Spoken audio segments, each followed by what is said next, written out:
എന്തെങ്കിലുമൊക്കെ സമ്മാനങ്ങളുമായിട്ട് വേണ്ടേ വരാ, അതല്ല എന്റെ ഒരു മുറ. അപ്പൊ ദാ അടക്കണ മുറ്റ ഒരു സാധനം കൊണ്ടുവന്നിട്ടുണ്ട്. എന്റെ ബോഡി സെറ്റ് ആയപ്പോൾ എന്റെ നാണം മാറി. അപ്പൊ പ്രതീക്ഷയ്ക്ക് വകയുണ്ട്. ബോഡി സെറ്റ് ആക്കിയപ്പോ എനിക്ക് എന്നെ കണ്ടപ്പോഴത്തേക്ക് ആ കൊള്ളാലോ, ഇനി കുറച്ച് കാണിക്കാം. പാശ്ചാത്യ സംസ്കാരം ലണ്ടനിൽ നിന്ന് വരികയാണോ? എനിക്ക് എന്റേതായിട്ടുള്ള ഒരു കോൺഫിഡൻസ് വന്നു. ഇപ്പൊ ബിക്കിനി ഇടുന്നു, ഞാനൊരു ട്രിപ്പ് പോയാൽ ഞാൻ ഓഫ് കോഴ്സ് ഞാൻ ബിക്കിനി ഇടും. പെണ്ണുങ്ങളായ ഇങ്ങനെ തന്നെ വേണം. ഇനിയിപ്പോ എത്രയൊക്കെ പൂട്ടിക്കെട്ടി വെച്ചാലും ചെയ്യേണ്ടവൻ ചെയ്യും. എന്താ പെണ്ണ് പറഞ്ഞിട്ട് പോയത് കേട്ടിട്ട് കൊതിയായിട്ട് പാടില്ല. അതാണ് ഞാൻ പറയുന്നത്, ആരും നമ്മളെ നിർബന്ധിച്ച് കൊണ്ടുപോയി പീഡിപ്പിക്കാറില്ല. നമ്മൾ അതിനൊരു ചാൻസ് കൊടുത്താൽ മാത്രമേ നമുക്ക്. വേറെ ആരും അറിയണ്ട, നമ്മൾ രണ്ടുപേരും മാത്രം. രാത്രിയോ പകലോ എനിക്ക് എപ്പോഴെങ്കിലും ഇത്തിരി സമയം തന്നാ മതി. ഇപ്പൊ ഫസ്റ്റ് തന്നെ നമ്മളൊരു നോ പറഞ്ഞാല് തീർന്നു. അവർക്ക് വേറെ ഓപ്ഷൻ ഉണ്ട്.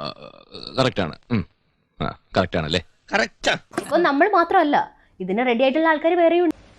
100% ഞാൻ യോജിക്കുന്നു. ജാനകിക്ക് ഇതേപോലത്തെ സിറ്റുവേഷൻസ് ഫേസ് ചെയ്യേണ്ടി വന്നിട്ട് ഒരുപാട് വന്നിട്ടുണ്ട്. ഓഹോ, അപ്പോൾ അങ്ങനെ ഒരു സംഭവം ഉണ്ടായിരുന്നല്ലേ? ഒരുപാട് വന്നിട്ടുണ്ട്.